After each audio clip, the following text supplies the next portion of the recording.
warahmatullahi wabarakatuh. Perkenalkan, nama saya Zariana dari jurusan Pendidikan Geografi, Fakultas Keguruan dan Ilmu Pendidikan. Di sini saya akan memaparkan materi tentang tenaga endogen dan tenaga eksogen. Tenaga endogen adalah kekuatan pengubah bumi yang berasal dari dalam bumi, sedangkan tenaga eksogen adalah energi pengubah bumi yang berasal dari luar bumi. Salah satu jenis dari tenaga endogen adalah gempa bumi. Gempa bumi adalah getaran atau guncangan yang terjadi di permukaan bumi akibat pelepasan energi di bawah permukaan secara tiba-tiba yang menciptakan gelombang seismik. Gempa bumi juga diartikan sebagai peristiwa bergeraknya bumi yang terjadi akibat pelepasan energi secara tiba-tiba yang ditandai dengan patahnya lapisan batuan pada kerak bumi. Selanjutnya yaitu jenis-jenis gempa bumi. Jenis-jenis gempa bumi dibagi menjadi dua, yaitu berdasarkan penyebabnya dan kedalamannya. Gempa bumi berdasarkan penyebabnya terbagi menjadi tiga, yaitu yang pertama, gempa bumi vulkanik. Gempa bumi vulkanik adalah gempa bumi yang disebabkan oleh letusan gunung berapi. Yang ketiga yaitu gempa tektonik. Gempa tektonik adalah gempa bumi yang terjadi karena pergeseran lapisan kulit bumi akibat pelepasan energi di zona penunjaman. Gempa tektonik memiliki kekuatan yang cukup dahsyat. Yang ketiga yaitu gempa runtuhan atau terban.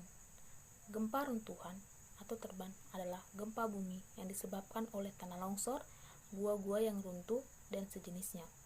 Selanjutnya yaitu gempa bumi berdasarkan kedalamannya. Gempa bumi berdasarkan kedalamannya terbagi menjadi tiga, yaitu gempa bumi dalam, gempa bumi menengah, dan gempa bumi dangkal. Yang pertama yaitu gempa bumi dalam. Gempa bumi dalam adalah gempa bumi yang pusat gempa berada lebih dari 300 km di bawah permukaan bumi. Yang kedua yaitu gempa bumi menengah. Gempa bumi menengah adalah gempa bumi yang pusat gempa berada pada 60 km sampai 300 km di bawah permukaan bumi. Yang ketiga yaitu gempa bumi dangkal. Gempa bumi dangkal adalah gempa bumi yang pusat gempa kurang dari 60 km di bawah permukaan bumi. Selanjutnya yaitu faktor umum penyebab gempa bumi.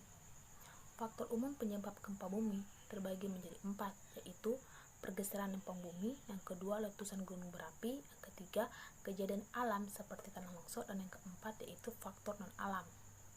Yang pertama yaitu pergeseran lempeng bumi. Gempa bumi yang terjadi akibat pergeseran lempeng bumi disebut gempa tektonik. Ini termaksud salah satu penyebab yang paling sering kita temui. Gempa bumi pada umumnya terjadi akibat pelepasan energi yang dihasilkan oleh tekanan karena lempengnya yang bergerak. Semakin besar tekanan yang dihasilkan, maka semakin tidak bisa ditahan oleh pinggir lempeng.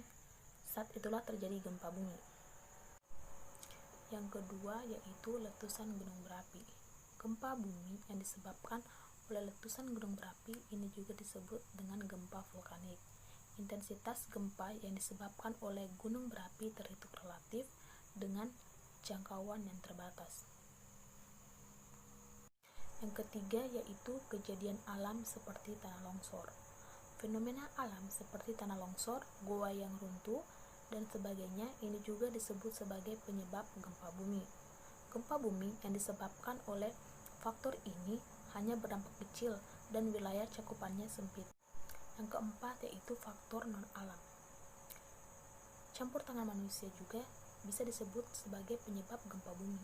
Gempa bumi yang disebabkan oleh campur tangan manusia dinamakan seismilitas terinduksi.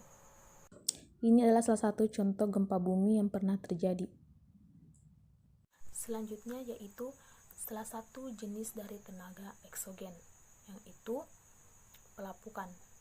Pelapukan adalah peristiwa penghancuran massa batuan baik secara fisika, kimia, maupun biologis.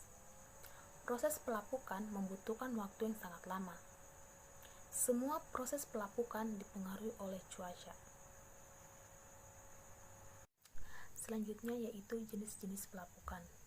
Jenis-jenis pelapukan terbagi menjadi 3, yaitu yang pertama pelapukan kimia. Pelapukan kimia terjadi akibat adanya suatu reaksi kimia yang menyebabkan hancurnya batuan. Pelapukan jenis ini bisa terjadi sangat cepat di daerah yang sangat panas atau daerah sangat dingin. Yang kedua yaitu pelapukan fisika. Pelapukan fisika biasanya terjadi pada temperatur di sekitar batuan selalu berubah-ubah secara cepat. Peristiwa pelapukan fisika biasa terjadi karena batuan mengalami perubahan mekanik. Yang ketiga yaitu pelapukan biologi. Pelapukan biologi atau organik adalah suatu proses pelapukan yang disebabkan oleh kegiatan manusia. Pelapukan biologi biasa disertai dengan pelapukan kimia. Selanjutnya yaitu faktor yang mempengaruhi pelapukan. Faktor yang mempengaruhi pelapukan terbagi menjadi 4. Yang pertama yaitu keadaan struktur batuan. Struktur batuan yakni sifat fisika dan sifat kimia yang telah dimiliki oleh batuan. Sifat fisika seperti warna batuan, sedangkan sifat kimia misalnya unsur-unsur yang telah terkandung di dalam batuan tersebut. Yang kedua yaitu keadaan topografi. Topografi merupakan kondisi permukaan bumi. Topografi juga merupakan salah satu proses penyebaban pelapukan. Batu yang berada di area lereng yang lebih curam akan lebih mudah mengalami pelapukan dibandingkan batu yang berada di sekitar wilayah landai. Yang ketiga yaitu cuaca dan iklim. Unsur cuaca dan iklim sangat berpengaruh terhadap proses pelapukan. Adapun cuaca penyebab dari pelapukan yaitu suhu udara, penyinaran matahari, curah hujan, dan angin. Di daerah yang beriklim lembab dan panas, batuannya akan lebih mudah mengalami proses pelapukan dibandingkan dengan daerah yang beriklim dingin. Yang keempat yaitu keadaan vegetasi. Vegetasi atau tumbuh-tumbuhan menjadi salah satu faktor penyebab dari pelapukan. Karena tumbuhan memiliki akar-akar yang dapat menembus di celah-celah batuan. Jika akar semakin besar, maka kekuatannya akan semakin besar pula, sehingga mampu menerobos bebatuan yang membuat batu tersebut menjadi lapuk. Ini adalah salah satu contoh pelapukan.